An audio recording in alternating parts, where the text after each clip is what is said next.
This is France, the seventh largest economy in the world, historically a significant superpower, with its geography playing a major role. If I ask you which countries France shares its borders with, your answer would likely be Belgium, Luxembourg, Germany, Switzerland, Italy, Spain, and Andorra. Similarly, if I ask which country France shares its longest border with, you might say Spain or Belgium. But surprisingly, France's longest border is across the Atlantic Ocean with Brazil. This is because the map you see here is mainland France. However, if we consider the total area of France, it includes Pacific Islands, the dense forests of South America, Canada's coastline, and small islands in the Indian Ocean. And not just that, 14 African countries are indirectly under France's control.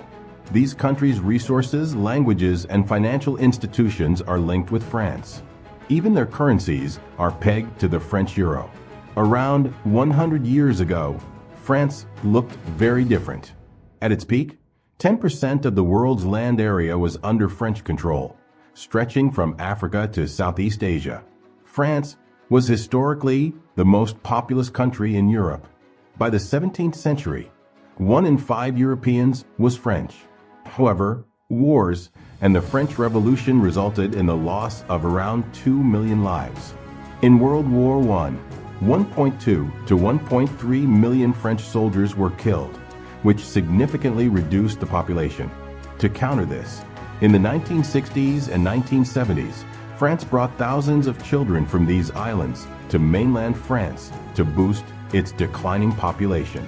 We will discuss the French Empire in a separate video, but today we'll explore how France's geography made it such a wealthy, powerful, and developed country. France is surrounded by the Atlantic Ocean and the Mediterranean Sea, making it the only European country with access to 2 seas at the same time: the North Sea and the Mediterranean Sea. We'll delve into this later in the video, but first, let's look at the type of countries that border mainland France. If we map the GDP per capita of France's neighboring countries, you'll notice the wealth circulating around France. When so much wealth surrounds you, its effects are bound to reach you.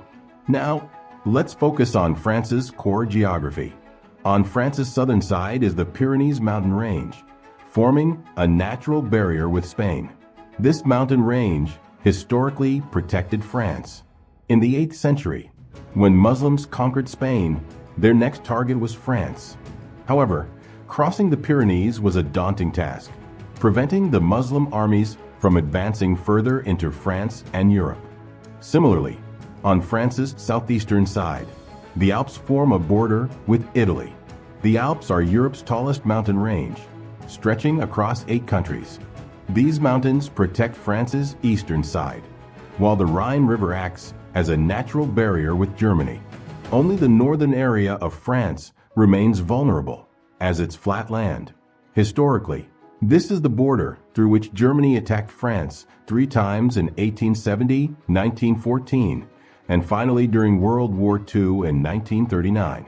Aside from this, France is naturally protected on almost every side. Moving to France's northwestern side, this area is economically crucial. Northern Europe's trade flows through the English Channel to the Celtic Sea, and then across the Bay of Biscay to the Strait of Gibraltar. From there, it connects to the Suez Canal, the Middle East, and Asia. The English Channel is one of the busiest sea junctions in the world, and France is strategically located on this major trade route. France is the only European country with access to both the North Sea and the Mediterranean Sea. This provides an easy and short route for countries like Germany, Switzerland, Belgium, and the Netherlands to trade with Asia and the Middle East through France. With access to the Mediterranean, France can easily trade with 3 regions: the Americas through the Strait of Gibraltar, Black Sea countries, and Eastern and Middle Eastern markets via the Suez Canal. Additionally, France's St. Louis port serves as a hub for goods transported via the Rhine River to France's interior and other European countries. On its western side, France has access to the Atlantic Ocean, allowing direct trade with North and South America. Moving back to the English Channel, France shares this area with Britain, the 6th largest economy in the world. To boost trade, The two countries constructed a railway tunnel connecting Folkestone in the UK to Calais in northern France. This tunnel is part of an extensive rail network that links Paris and Central Europe to Britain. France's last geographical advantage is its extensive river system. These rivers connect major cities, ensuring a steady water supply and fertile land. This fertile land makes France the third largest agricultural exporter in Europe and provides it with the second largest agricultural land after Ukraine. Furthermore, these rivers generate hydroelectricity, France's second largest energy source. Lastly, France maintains a strong military presence on its Indian Ocean islands. This allows it to protect its trade routes and monitor geopolitical developments in the Middle East and Southeast Asia. These factors together make France's geography ideal. If you enjoyed learning these amazing geographical facts about France, check out our playlist on the geography of other countries. Don't forget to subscribe to the channel and suggest topics in the comments. See you in the next video with another interesting topic. Take care and goodbye.